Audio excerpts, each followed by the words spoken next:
É bom estar na casa do Senhor, poder louvar, engrandecer, glorificar o seu nome. E fiquei muito feliz com o tema que vocês estão trabalhando, inspirador, provocador, mas que é altamente relevante para os nossos dias, para nossas vidas. E eu quero trazer uma reflexão aqui no livro de Daniel, capítulo 1. Vamos conversar um pouquinho sobre o papel, o cristão, em uma sociedade não cristã. Alguns estudiosos dizem que a gente vive uma era pós-cristã. Países como Canadá, Estados Unidos, estão vivendo esse fenômeno já. Depois que a sociedade teve acesso ao Evangelho, e aí o Evangelho se esfriou e passou a ser algo ritualístico. Perderam a essência do que era de fato o Evangelho. E alguns especialistas falam que no Brasil também estamos vivendo isso, que é justamente esse o nosso desafio. Como é que a gente vive em uma sociedade não cristã? Qual é o nosso papel nesse contexto? Daniel capítulo 1, versículo 1 ao 4. No terceiro ano do reinado de Joaquim, rei de Judá, Nabucodonosor, rei da Babilônia, veio a Jerusalém e a sitiou. E o Senhor entregou Jeoaquim, rei de Judá, nas suas mãos, e também alguns dos utensílios do templo de Deus. Ele levou os utensílios para o templo do seu Deus na terra de Senear, e os colocou na casa do tesouro do seu Deus. Depois, o rei ordenou a Aspenaz, o chefe dos oficiais da sua corte, que trouxesse alguns dos israelitas, da família real e da nobreza, jovens sem defeito físico, de boa aparência, cultos, inteligentes, que dominassem os vários campos do conhecimento e fossem capacitados para servir no palácio do rei. Ele deveria ensinar-lhes a língua e a literatura dos babilônios. Continuo com a Bíblia aberta, a gente vai ler alguns textos. Daniel, ele é levado cativo para a Babilônia. O rei Nabucodonosor conquista Israel, seleciona alguns jovens, e agora Israel está sendo subjugada para aquele povo, dentro desse contexto. E ele fala que ele quer alguns jovens perto dele. E ele dá o perfil dos jovens. É o primeiro programa de trainee da história, está aqui no livro de Daniel. E Daniel passa no programa de trainee, é selecionado para estar nesse contexto. Mas aí tem uma questão interessante nesse contexto, porque o rei ordena a Aspenaz, que é o chefe dos oficiais, algumas instruções para que ele pudesse, de alguma forma, moldar a cultura e o jeito daquelas pessoas viverem. Não sei se já dá para colocar os slides aqui. E aí vamos ver alguns pontos importantes que eu quero compartilhar com vocês, que a gente refletir aqui nessas reflexões de Daniel. Então, primeiro ponto que eu quero voltar, no versículo 4, ele diz quais eram as características. E no final, ele fala o seguinte, que esses jovens eles deveriam ensinar a língua e a literatura dos babilônios. O que isso significava? Significava que eles queriam mudar o idioma das pessoas. Todo mundo sabe que estudar a linguística, estudar o idioma, é uma forma de descaracterizar a identidade de uma nação. Um país, quando ele é considerado país, ele tem a bandeira, ele tem o hino, ele tem alguns símbolos. E um dos símbolos de uma nação, de um país, é a sua língua. Olha o que esse linguista aqui, José Ricardo Carvalho, fala. Ele fala assim: podemos dizer que a construção da identidade de uma nação está vinculada à língua falada por este povo. A língua não é apenas um veículo de transmissão de informação, mas, sobretudo, um instrumento de poder. Quando o rei Nabucodonosor fala assim, ensina a eles outra língua, ele está dizendo, vamos descaracterizar a língua deles, vamos tirar a identidade deles. O que mais que eles fizeram? No versículo 5, ele diz, o rei designou-lhes uma porção diária da própria mesa do rei. eles receberam um treinamento durante 3 anos. Aqui o rei muda a dieta dos jovens. Mudou a língua, muda a comida, a alimentação, e começa um treinamento intensivo com esses jovens. Um programa de desenvolvimento bem próximo.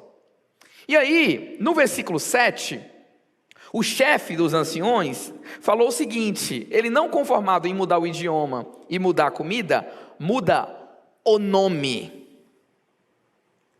Esses jovens não teriam mais o nome, eles não falariam mais o idioma. Não. O que eles estavam querendo fazer? Tiraram a cultura desses jovens, tiraram a identidade desses jovens, tiraram o idioma desses jovens. O que a gente vê é que eles estão tentando descaracterizar o que esses jovens viviam. Esse era o plano por trás da iniciativa de Nabucodonosor. Como é que eu moldo e eu influencio e tiro as características que esses jovens têm para dar para eles novas características? E aí, a gente vê aqui o contexto interessante. Está dando para ver? É melhor apertar, trazer para cá? Ou posso ficar aqui mesmo? Pode ficar aqui, né? Olha o que interessante, o que é a Babilônia no contexto bíblico. Quando a Bíblia se refere à Babilônia, ela está se referindo a 2 coisas. Primeiro, Babilônia era um império do Antigo Testamento, do Império Antigo, do Oriente Antigo. Foi um dos grandes marcos da história, a trajetória dos medos, persas, babilônicos. Mas em Apocalipse, capítulo 18, ele fala também que é uma sociedade anti-Deus. Então, quando a Bíblia fala que Daniel estava na Babilônia, ela estava dizendo, Daniel estava vivendo numa cultura pós-cristã, não cristã. Daniel estava vivendo em um contexto porque ele tinha a sua cosmovisão, que era do povo de Judá, os seus costumes, a sua língua, e ele estava sendo obrigado a conviver e a viver em um outro contexto. Daniel sabia, igual a gente, o que é viver nesse contexto. Quando a gente fala da Babilônia, a gente precisa perceber algumas características desse povo. Primeiro, era uma sociedade altamente global, era o maior império da época. Era a maior sociedade, a sociedade mais desenvolvida. Estudos como astronomia, ciências, já eram feitos lá naquela época. E não só isso, era uma sociedade altamente competitiva. A Babilônia era pluralista, tudo podia, todo mundo tinha, traz o seu. Era uma sociedade relativista, não existe verdade absoluta, depende do seu ponto. Você está falando isso? É sua opinião, eu não concordo. Olha que interessante, né? Porque a Babilônia reflete o que a gente está vivendo hoje, no Brasil, aqui em Brasília, o que a gente está vivendo no nosso contexto brasileiro. Narcisista, era uma sociedade mística, era uma sociedade confusa. Gente, parece que a gente está descrevendo não a Babilônia, a gente está descrevendo os dias de hoje. Era um ambiente altamente propício para situações nebulosas, armadilhas de caráter, escolhas equivocadas e destruição da reputação. Daniel estava num contexto contrário. Daniel estava vivendo um contexto contra a cultura e aquilo que ele tinha aprendido. Então a cultura babilônica, ela se assemelha à cultura da pós-modernidade. Esse é o primeiro contexto que eu quero que vocês entendam, porque isso vai ser importante para a gente entender, que quando a gente lê a Bíblia, não estou falando de uma história lá atrás, eu estou falando de um contexto que é o mesmo que nós estamos vivendo. Eu preciso ler a Bíblia, e tem um princípio que eu aprendi, que é, quando eu leio a Bíblia, eu vou trocar o nome de quem eu estou lendo pelo meu. Eu vou trocar o nome de Daniel pelo Augusto Júnior. Eu vou trocar o nome de José por Augusto. Eu vou entender e interpretar o que aquilo significa para a minha vida. Não é sobre um livro histórico que eu tenho que saber o que aconteceu. É sobre qual é a implicação desse livro na minha vida. Então, esse é o contexto. Que assim como a cosmovisão e fé do povo de Judá era diferente do povo da Babilônia, assim também a cosmovisão dos discípulos de Jesus são diferentes da sociedade pós-cristã que a gente está vivendo. Dado esse contexto, o que a gente tem de postura diante desse contexto? A primeira opção de Daniel era o isolamento, era a assimilação da cultura. Ele poderia olhar para essa cultura e dizer, eu estou num lugar diferente, com uma língua diferente, longe de todo mundo, eu posso me infiltrar aqui, ninguém nem vai lembrar quem eu sou, até meu nome mudaram. Não tem como me rastrear, eu posso fazer o que eu quiser. E muitas vezes a gente é tentado a assimilar a cultura, a dizer, todo mundo faz, isso é normal, isso é comum, isso é cultural. Essa é uma primeira opção diante do cenário que Daniel estava vivendo. Uma segunda opção era o isolamento. Daniel poderia dizer, não, eu não misturo com vocês, porque o meu povo é Judá, eu sou santo, eu sou salvo, eu não quero saber dos... Não, essa não era a opção. Daniel não escolheu o isolamento. Existe uma terceira postura que a gente pode aprender: a influência. Diante do cenário adverso da Babilônia e do cenário adverso que a gente vive na sociedade pós-moderna, eu posso ter a primeira opção, assimilar o que a cultura está dizendo. Eu posso ter uma segunda opção, me isolar e me reservar e achar que eu tenho que viver num gueto isolado de tudo e de todos, ou eu posso escolher entender como eu posso ressignificar e influenciar a cultura. E para mim esse é o nosso desafio numa sociedade pós-cristã. Como é que eu não sou tratado somente como religioso, mas como é que eu me posiciono para ser sal da terra e luz do mundo, como Jesus nos chamou? Isso é complexo, porque a tentação da gente assimilar a cultura é muito fácil. Ser e fazer igual todo mundo. Ou querer se isolar, né? Então, eu vou viver um ambiente de santidade longe de todo mundo. Não vou sair de casa, não vou fazer nada, eu vou me isolar. Quando eu falo de influência, eu quero trazer aqui algumas referências para a gente lembrar. A primeira aqui é William Wilberforce. William Wilberforce era um parlamentar inglês. Se converteu ao evangelho e ele chegou para um de seus líderes e disse assim: eu vou largar tudo e viver para o reino, porque eu quero ser missionário, eu quero ir para as nações. E sabe o que o pastor dele falou para ele? O seu chamado é lá no parlamento você fazer a diferença. William Wilberforce então criou a Inglaterra foi o primeiro país a abolir a escravidão. E depois que ele criou a lei, ele influenciou todas as nações europeias, Estados Unidos e até o Brasil, por causa da sua postura e por causa da sua influência. Em um ambiente, em uma sociedade não cristã, William Wilberforce escolheu fazer a diferença. Uma outra história que eu quero contar é da Catherine Booth. Catherine Booth, junto com seu esposo, criaram os 3 S's: sopa, sabão e salvação. A Inglaterra estava vivendo um período de pobreza extrema, onde as pessoas estavam morando nas ruas, famintas, sujas. Então Catherine Booth cria o Exército da Salvação, uma das organizações humanitárias maiores do mundo. E ela diz: eu quero levar sopa, porque as pessoas precisam se alimentar. Eu quero levar dignidade, roupa limpa para as pessoas. Mas eu também quero levar o Evangelho, a possibilidade delas viverem a vida eterna. Uma terceira personagem que eu quero trazer é Sebastian Bach, uma lenda. Ele é considerado, para quem entende música, um virtuoso. Virtuoso é o ápice de excelência na profissão de violonista. E não só isso, ele criava os próprios materiais dele. Ele foi considerado o maior de seu tempo, uma das pessoas que mais influenciou a música no mundo. Quero falar de mais algumas pessoas. Jane Austen, romancista. Quem aqui já leu Amor e Preconceito? Uma das escritoras mais prolíficas, filha de pastores, e usava os princípios para falar do reino. Que tal falar de C.S. Lewis? A pessoa que foi impactada pelo Evangelho, se converteu e começou a usar e usou o Evangelho como inspiração para escrever uma das suas principais obras, as Crônicas de Nárnia. E o que falar de Rosa Parks, ativista norte-americana? Muita gente não conhece ela, mas ela era uma das principais inspirações de Martin Luther King. Nessa foto dá para ver ele ali, novinho.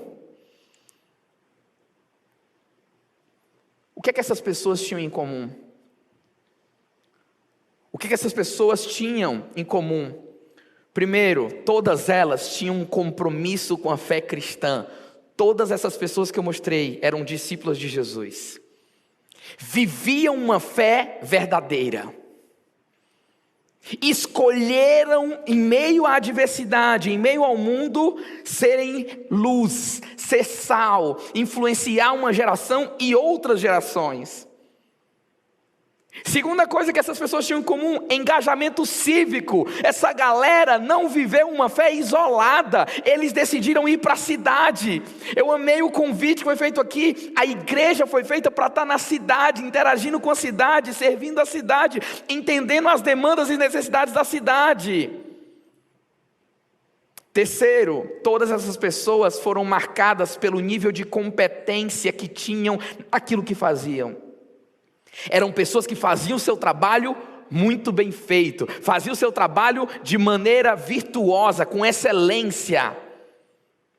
E isso gerava para elas influência e referência. Compromisso com a fé, engajamento cívico, competência e influência, para mim, me parece que é uma boa diretriz para nós como cristãos atuarmos nessa sociedade pós-cristã. O convite não é ir para o embate, o convite não é ir para a briga, o convite não é ir para a discussão, o convite é a influência. O convite é entender o que Daniel fez nesse contexto e como Daniel foi honrado por Deus por sua postura. E aí eu quero trazer algumas reflexões sobre Daniel em cima desses pontos que a gente tratou. Primeiro, Daniel capítulo 1, versículo 8. Olha o compromisso de Daniel com a fé. Daniel, contudo, decidiu não ser impuro. Ele decidiu não se contaminar. Ele entendeu que as circunstâncias não moldavam o seu caráter. As circunstâncias não moldavam quem ele era. Não moldavam a sua identidade. Poderiam trocar a superfície, tudo que estava aqui, mas a raiz de Daniel, a escolha de Daniel foi continuar fiel diante de Deus. Olha um outro exemplo do compromisso de fé de Daniel, capítulo 6, versículo 5. Finalmente esses homens disseram, isso os inimigos de Daniel, jamais encontraremos algum motivo para acusar esse Daniel, a menos que seja algo relacionado com o Deus dele. As pessoas sabiam que Daniel era tão ponta firme que não tinha nada que fizesse com que ele tropeçasse. Mas tinha uma coisa que todo mundo sabia: Daniel tinha compromisso com a sua fé. Vamos mais um exemplo. Capítulo 6, versículo 7. Todos os supervisores reais, os prefeitos, os sátrapas, os conselheiros e os governadores concordaram em que o rei deveria emitir um decreto ordenando que todo aquele que orar a qualquer deus ou a qualquer homem nos próximos 30 dias, exceto a ti, ó rei, seja atirado na cova dos leões. O compromisso da fé de Daniel estava diante da própria vida. Daniel preferiu ser jogado na cova dos leões do que abrir mão do seu relacionamento com Deus e da sua postura de oração. Daniel tinha compromisso com a fé cristã. Não era uma coisa só de boca, superficial, não. Era profunda. Por último, quando Daniel soube, capítulo 6, versículo 10, que o decreto tinha sido publicado, foi para casa, para o seu quarto, no andar de cima, onde as janelas davam para Jerusalém. 3 vezes por dia, ele se ajoelhava e orava, agradecendo ao seu Deus, como costumava fazer. Depois que emitiram o decreto, dizendo assim, ó, quem se ajoelhar, quem orar a outro Deus, vai para a cova dos leões. Daniel poderia fugir, tinha, né? Ele foi para o quarto, trancou a porta e foi orar, como fazia. O compromisso com a fé de Daniel não era negociável. Quando eu olho para essa história, eu digo assim, Deus me dá essa capacidade de ter esse compromisso com a fé de verdade. Segundo, o evangelho não é sobre a mudança na minha agenda de domingo. sobre o que eu coloco. O evangelho é sobre a mudança na minha cosmovisão, que vai alterar a forma como eu vou viver.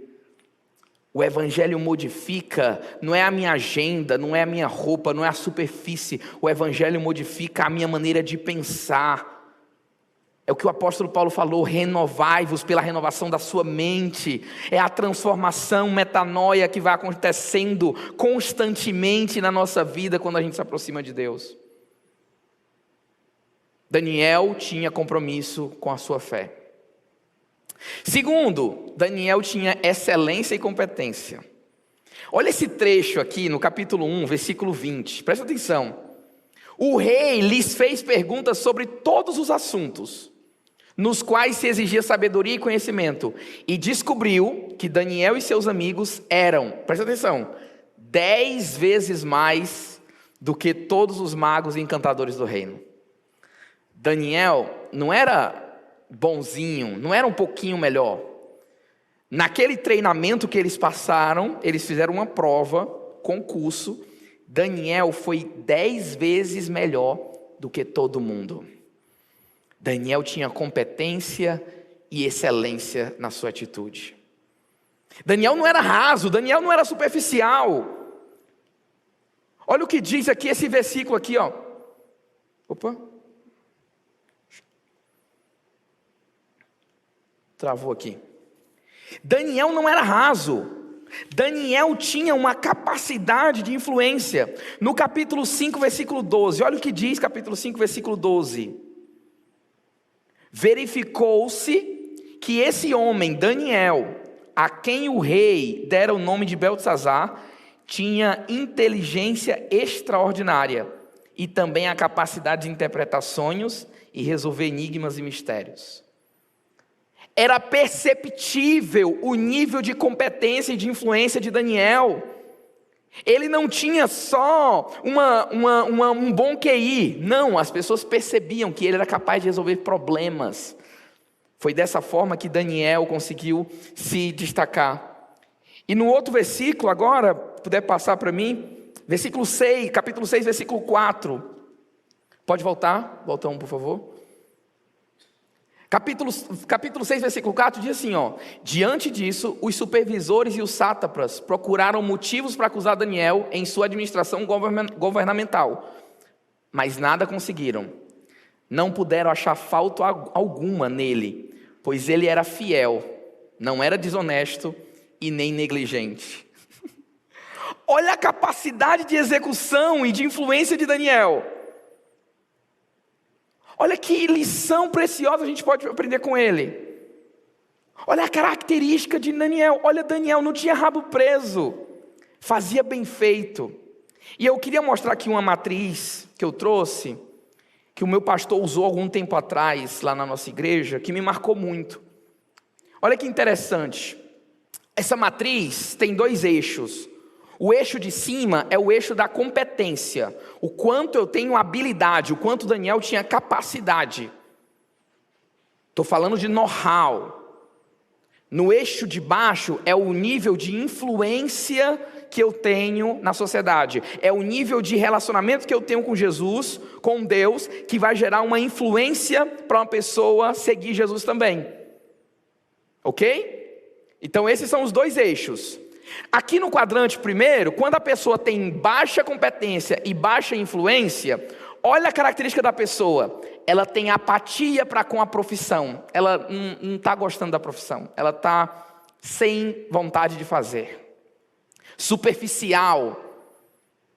Gente que não tem brilho nos olhos. Gente que não tem competência. Gente que a gente não pode contar. Mas também é uma pessoa que não tem compromisso com o reino de Deus. É uma pessoa que leva a fé de qualquer jeito. Ela está nesse quadrante aqui, nesse primeiro quadrante. O segundo quadrante, ela tem alta competência. Presta atenção. Ela é muito boa profissional. Ela tem capacidades técnicas. Ela é reconhecida pela capacidade que ela tem. Mas ela tem um baixo comprometimento com o evangelho. Ela vive a vida de qualquer jeito. Ela vive a fé de qualquer jeito. Ela é aqueles crentes secretos, sabe? Não tem compromisso nenhum com o reino. 007. Tem um terceiro quadrante que é baixa competência. A pessoa não é reconhecida pelo seu trabalho, ela não faz direito, mas ela tem uma alta influência, ela tem um alto compromisso com a fé. O que ela faz? Ela queima o evangelho, porque ela quer impor o evangelho, forçando as outras pessoas. Ela não quer dialogar, ela quer impor, ela quer brigar, ela não entende o caminho da influência. E aí existe um quarto posicionamento, que são cristãos que entendem que a sua competência e o seu relacionamento com Jesus vão determinar o nível de influência que ele vai ter na sociedade, a forma como vai reagir no mundo. Não adianta eu ter um alto compromisso com o reino se eu não tenho uma capacidade de gerar influência e não sou reconhecido pela competência que eu tenho. Sim, nós precisamos nos tornarmos bons administradores, bons gestores, como era Daniel, diligentes, porque isso vai gerar influência para a gente. Olha que lindo, abra sua Bíblia em Daniel capítulo 6. Lembra, olha aqui para mim, lembra que Daniel, os sátrapas e os outros supervisores criaram uma armadilha, fizeram o rei emitir um decreto, que quem adorasse um Deus iria para a cova dos leões? Lembra que Daniel mesmo assim foi orar, falar com Deus, lembra? Agora presta atenção na influência de Daniel, olha o que aconteceu, eu vou ler antes, capítulo 6, eu quero que você abra comigo. Capítulo 6, versículo 19, olha o que diz. Logo ao alvorecer, o rei se levantou e correu para a cova dos leões. Quando ia se aproximando da cova, chamou com voz que revelava aflição: Daniel, servo do Deus vivo, será que o seu Deus, a quem você serve continuamente, pode livrá-lo das covas dos leões? E Daniel respondeu: ó rei, vive para sempre, o meu Deus enviou o seu anjo que fechou a boca dos leões, eles não me fizeram mal algum, pois fui considerado inocente à vista de Deus. Também contra ti não cometi mal algum, ó rei. Versículo 23, o rei muito se alegrou e ordenou que tirassem Daniel da cova. Quando o tiraram da cova, viram que não havia nele nenhum ferimento, pois ele tinha confiado no seu Deus. Versículo 24, por ordem do rei, os homens que tinham acusado Daniel foram atirados nas covas dos leões, junto com as suas mulheres e seus filhos, e antes de chegarem ao fundo, os leões os atacaram e desperdiçaram todos os seus ossos. Agora presta atenção, versículo 25, então o rei Dário escreveu aos homens de todas as nações, povos e línguas de toda a terra. O rei escreveu um decreto para todo mundo, a nação mais poderosa do mundo. O rei escreveu para todo mundo, olha o que ele escreveu: paz e prosperidade. Versículo 26, estou editando um decreto para que em todos os domínios do império os homens temam e reverenciem o Deus de Daniel, pois ele é o Deus vivo e permanece para sempre. O seu reino não será destruído e o seu domínio jamais acabará. Ele livra e salva, faz sinais e maravilhas nos céus e na terra. Ele livrou Daniel do poder dos leões. Isso aqui não foi Daniel fazendo autopromoção. Não foi Daniel.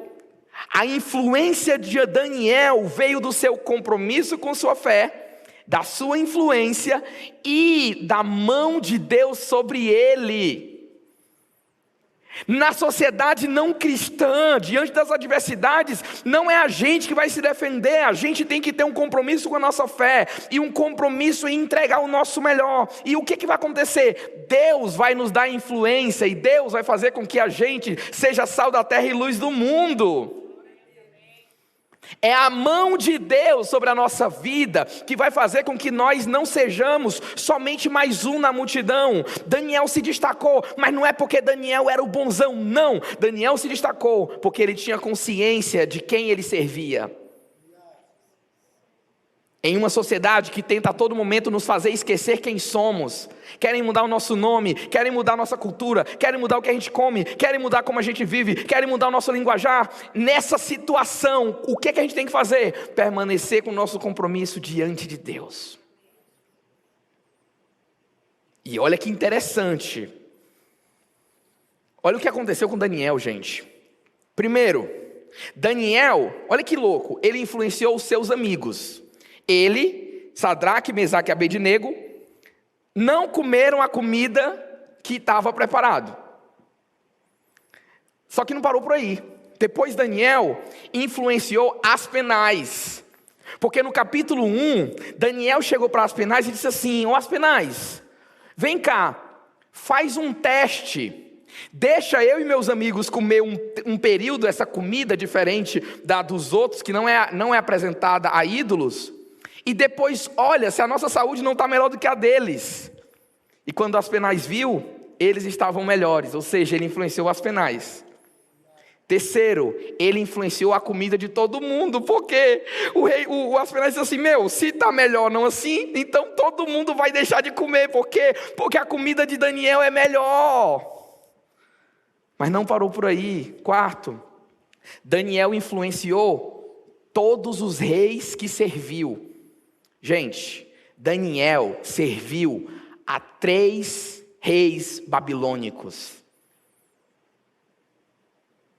Inclusive nesse capítulo 6, a gente ainda acha que Daniel era jovem, né? Nesse capítulo 6, Daniel tinha aproximadamente 70 anos. Ele serviu aos reis e ele influenciou os reis por onde passou. Ei, a gente já viu essa história em algum lugar, né? Porque José também influenciou o rei Faraó. Como? Pelo seu compromisso com a fé, a sua influência e a sua competência. Entende que parece que aqui tem um segredo, um princípio de Deus para nossas vidas? Mas não parou por aí. Daniel influenciou todas as nações. Deus quer te levantar para influenciar as nações.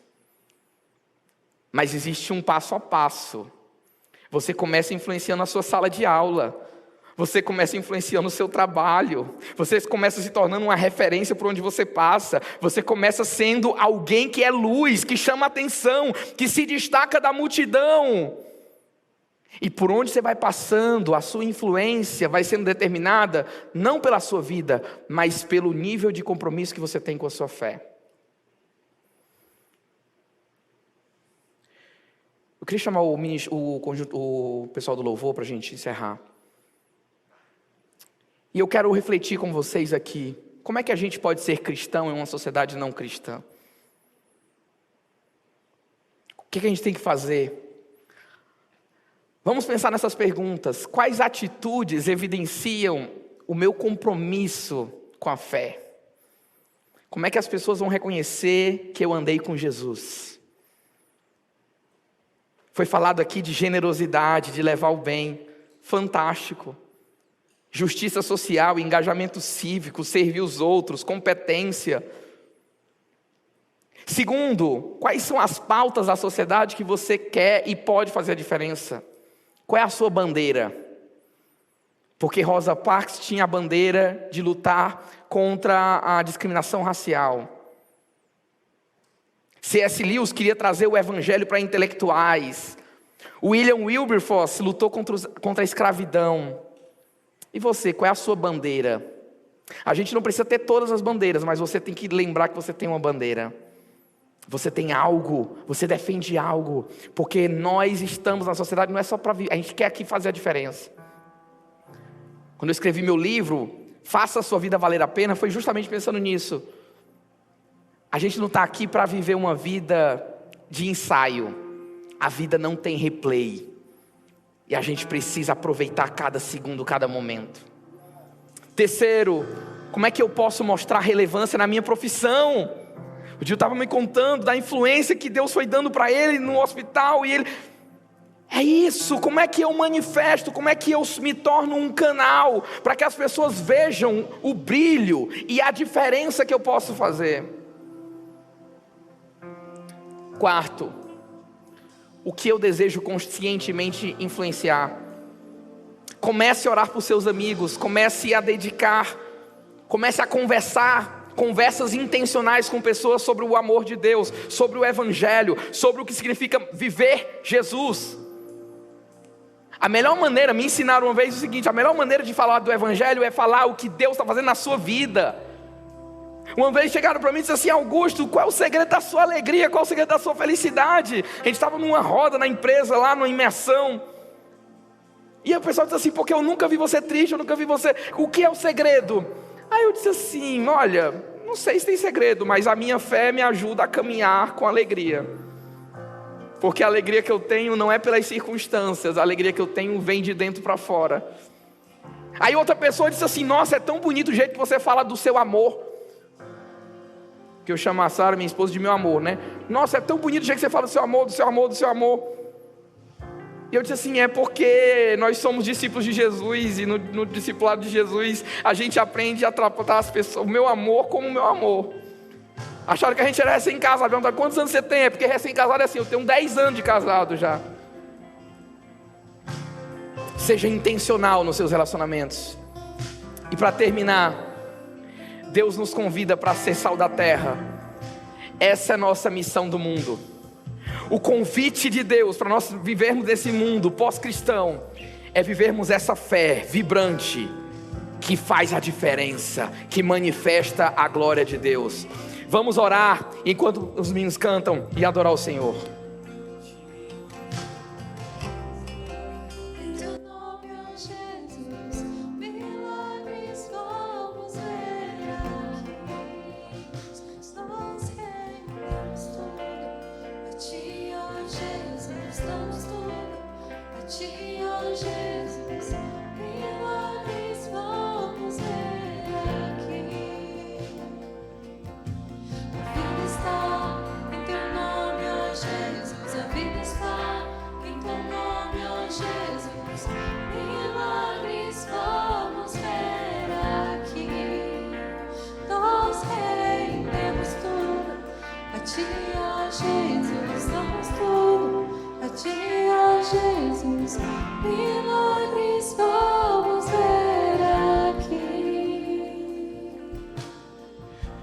Deus nos convida a ser sal da terra e luz do mundo. Ouvindo Augusto falando e fazendo essa reflexão da vida de Daniel, naquele contexto onde ele estava, numa sociedade não cristã, a chave, o grande segredo que tocou muito meu coração aqui agora, é que Daniel decidiu não se contaminar. Mas ele também não decidiu se isolar. Ele decidiu não se contaminar, mas decidiu influenciar. Eu quero te convidar agora a ficar em pé, todos nós, porque eu tenho certeza que o Senhor te chamou. O Senhor tem colocado nas tuas mãos, querido, oportunidades.